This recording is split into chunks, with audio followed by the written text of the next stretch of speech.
Hi, my name's Daniel York Loh. My agent is Stevenson Withers.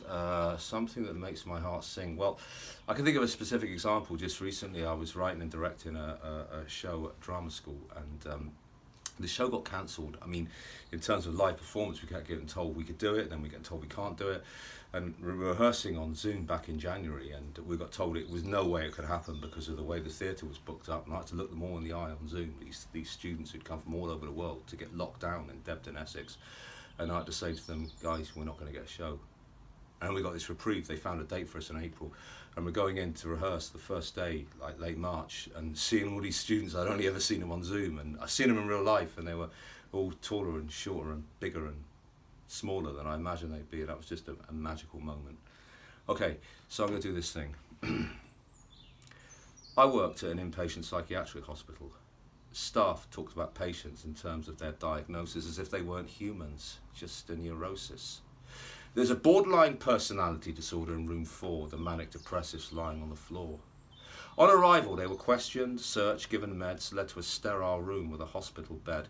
Each week, the patient would meet all the staff for review. The staff sat behind a table. It was like a zoo.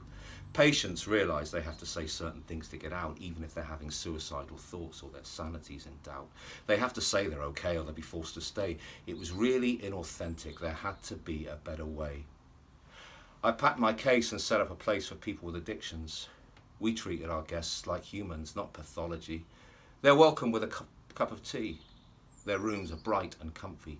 80% of the support staff are former addicts. They understand shame and despair because they've been there. The patients know they care, and outcomes are beyond compare. I was training to be a surgeon, and then my dad died. And I realised that I could save more lives if I worked in QI. That's quality improvement. Let me explain why. My dad was diabetic.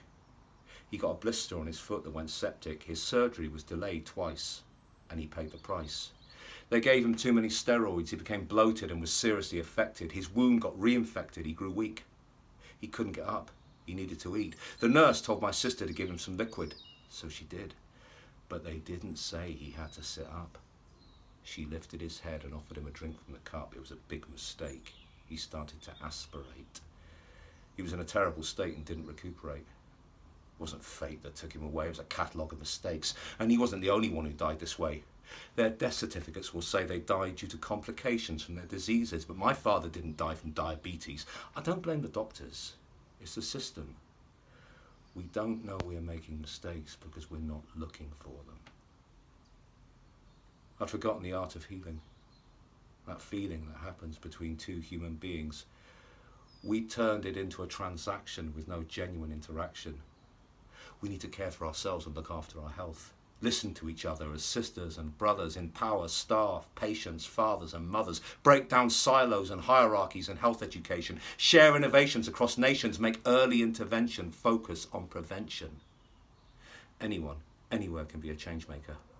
If we're going to make progress, we all have to take part in the process. Together, we can make it better. We know the first step is hard. If you're not sure where to start, begin with your heart.